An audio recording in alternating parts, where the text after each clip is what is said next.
বিদেশের থেকে কত বছর পরে আমার বন্ধু বাড়ি আইছে। মেলা দূরিতে জার্নি করে আসতো, মনে হয় ঘুমাচ্ছে। আমারে দেখলি ও মেলা খুশি হবে না। এত বছর পরে বাড়ি আসলো, বাড়ির বাইরে কারোর দেখতেছি নে, ডাক দেবো নাকি? ও মামুন, মামুন, আরে কই তুই? আরে দেখ আমি আইছি। বাড়ি আসতে পারলাম না, এসেই ডাকাটা। আরে মামুন, তুই ভালো আছিস বন্ধু? হাই বুকি আয়। আরে দাঁড়া দাঁড়া সর, কি করিস বুঝলাম না। বাচ্চাদের মতো কি করিস এটা? তোর কি মাথা খারাপ? আমি মাত্রই বাড়ি এসে পৌঁছালাম, এখনো ড্রেসটাও চেঞ্জ করতে পারিনি, আর তুই এসে আমার জড়াই ধরতেছিস। মামুন, আমি মাঠে কাজ করছিলাম ভাই, শুনলাম যে তুই আইছিস, এই জন্যই দৌড়ে তোর কাছে চলে আইছি।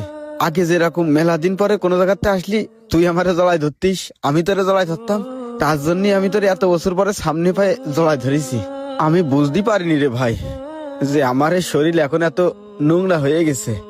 এই তোর এই ইমোশন কথাবার্তা বাদ দে। তুই নিজেও জানিস না যে তোর জামা কাপড় ময়লা হয়ে রয়েছে, আর এসে আমারে জড়াই ধরতি। এক একটা পাঞ্জাবির দাম কত জানিস? কয় ডলারতে কিনেছি? যাই হোক, কি করতে আইছিস তাই ক। কি করতে আর আসবো রে ভাই, আমি তো আইলাম আমার বন্ধু মামুন বিদেশের তে আইছে ওই কথা শুনেই, কিন্তু এখন তো এসে দেখতেছি আমার যেই বন্ধু মামুন ছিল এখন আর সেই বন্ধু মামুন নেই। যাই হোক ভাই, আমার এই নোংরা শরীর নিয়ে তোরে জড়ায় ধরেছি, আমি মেলা বড় ভুল করেছি, তুই আমারে মাফ করে দিস না ভাই। তোর যে এত পরিবর্তন হয়ে যাবে এইটি আমি কোনোদিন চিন্তাও করিনি ভাই।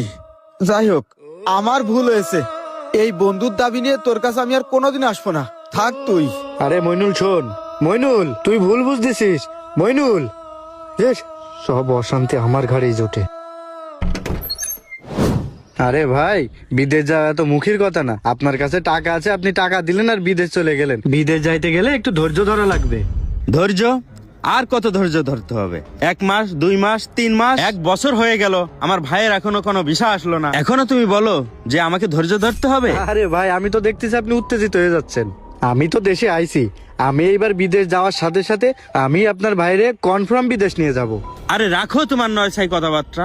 আরে তুমি কি জানো আমার বাজারে সোনার টুকরো জমিটুকু আমি বিক্রি করে দিছি আমার এই ছোট ভাইয়ের বিদেশের জন্য, অথচ এই পর্যন্ত তার ভিসাটাই আসেনি। অনেক হয়েছে ভাই, তোমার মাধ্যমে আমার ভাইকে আমি বিদেশে পাঠাবো না।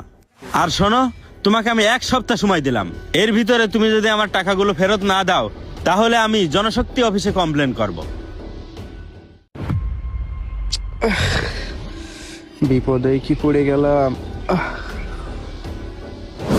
ভাগ্য পরিবর্তন করতে হলে আগে বিদেশ যেতে হবে। বিদেশ না